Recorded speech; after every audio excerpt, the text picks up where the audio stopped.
दोस्तों मेरे चैनल में आपका स्वागत है। आज के इस वीडियो में मैं आप लोगों को इनकम टैक्स के सेक्शन 80C में जो यहाँ पर बच्चों के ट्यूशन फी में इनकम टैक्स में छूट लिया जाता है, मैं इसी के बारे में बताने वाला हूँ। यहाँ पर कई लोगों के मन में सवाल उठता है कि 80C में आप बच्चों का जो ट्यूशन फी होता है उसमें कितना छूट ले सकते हैं, इसका यहाँ पर क्या टर्म एंड कंडीशन है।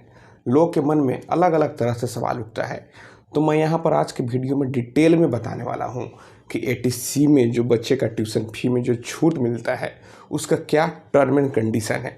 सबसे पहले यहाँ पर जो भी कॉलेज है, स्कूल है, यूनिवर्सिटी है, वह इंडिया में सिचुएटेड होना चाहिए। यहाँ पर अगर कोई नर्सरी में पढ़ता है या फिर कोई क्लास में है या फिर यूनिवर्सिटी में है, कहीं भी इससे कोई मतलब नहीं है, बस यहाँ पर इंडिया में होना चाहिए।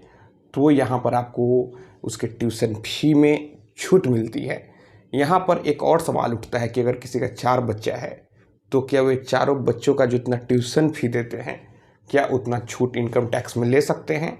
तो ऐसा नहीं है, एक व्यक्ति केवल 2 बच्चे के ट्यूशन फी पर ही छूट ले सकता है। यहाँ पर आप बच्चों का बहुत सारा फ़ी पे करते हैं, जैसे कि ट्रांसपोर्ट फ़ी, वाटर फ़ी, मिसलेनियस फ़ी, कई तरह का फ़ी होता है, डोनेशन फ़ी, एनुअल मेंटेनेंस फ़ी। तो आप सभी चीज़ों पर इनकम टैक्स का जो सेक्शन 80C होता है उसमें छूट नहीं ले सकते हैं, बल्कि जो आप ट्यूशन फी पे करते हैं आप उसी में छूट ले सकते हैं। अगर प्राइवेट कोई कोचिंग करा रहे हैं, उस पर आप बहुत ही ज़्यादा पैसा दे रहे हैं तो उसका भी छूट नहीं मिलेगा। जो केवल ट्यूशन फ़ी होता है, जब आपको फ़ी का जो आप रिसिप्ट होता है उसमें अगर आप ध्यान से पढ़ेंगे तो सारा चार्ज होता है और उसमें एक ट्यूशन फ़ी का भी कॉलम होता है। तो जो ट्यूशन फ़ी आप यहाँ पर देते हैं उतना ही अमाउंट का आप छूट ले सकते हैं। इसलिए कई सारे स्कूल जो उनका ट्यूशन फी होता है उसका चार्ज कम होता है। तो यहाँ पर एक बात और कि आप 2 बच्चों का ही इनकम टैक्स में छूट ले सकते हैं। अगर यहाँ पर पति और पत्नी दोनों अपना इनकम टैक्स रिटर्न फाइल करते हैं तो फिर अगर उनके 4 बच्चे हैं तो यहाँ पर पति 2 बच्चों का ट्यूशन फी ले सकता है और यहाँ पर पत्नी 2 बच्चों का।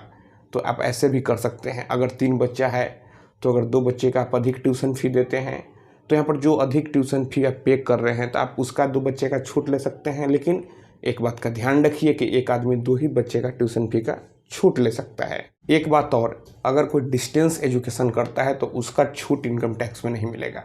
यहाँ पर जो पढ़ाई है, जो कोर्स है, वह फुल टाइम होना चाहिए, तभी आपको इनकम टैक्स के सेक्शन 80C में छूट मिलता है। और यहाँ पर केवल इंडिविजुअल इसका छूट लेता है। अगर कोई HUF है तो फिर वह इसका छूट नहीं ले सकता है। एक बात और कि कितना बड़ा बच्चा हो जाए तब तक आप छूट ले सकते हैं। कई लोग 40 साल तक पढ़ाई करते रहते हैं तो क्या उनके पेरेंट्स छूट लेते रहेंगे इनकम टैक्स में? ऐसा नहीं है। 20 साल तक के बच्चे का आप ट्यूशन फी छूट ले सकते हैं। अगर कोई मेडिकल का ही पढ़ाई करता है, कोई बड़ा कोर्स है, तो यहाँ पर 30-35 साल आराम से लग जाता है, तो आप केवल 20 वर्ष तक ही यहाँ पर छूट ले सकते हैं। और एक बात और मैं सबसे इम्पोर्टेंट बता दूं, अगर आप खुद इनकम टैक्स अपना फाइल करते हैं और खुद पढ़ रहे हैं तो आपके जो पढ़ाई में खर्चा हो रहा है उसका छूट नहीं ले सकते हैं। अगर आपकी पत्नी पढ़ रही है तो आप उसका छूट नहीं ले सकते हैं। आप केवल अपने बच्चे का ही ट्यूशन फी का 80C में छूट ले सकते हैं। तो दोस्तों मैं आशा करता हूँ आपको ये वीडियो पसंद आई होगी। अगर आपके मन में भी कोई इनकम टैक्स से संबंधित कोई सवाल है तो आप नीचे कमेंट बॉक्स में कमेंट करें। और अगर आप हमसे सीधे जुड़ना चाहते हैं, फ़ोन से बात करना चाहते हैं, आपके मन में कोई सवाल है तो फिर आप हमें इंस्टाग्राम पर फॉलो करें। मेरा इंस्टाग्राम पर वही यूज़र नेम है Pritesh1584। तो दोस्तों आप इस वीडियो को अधिक से अधिक अपने दोस्तों और रिश्तेदारों में भी ज़रूर शेयर करें। हम लोग मिलते हैं अगले वीडियो में एक नए टॉपिक के साथ। तब तक आप अपना और अपने परिवार का ख्याल रखें।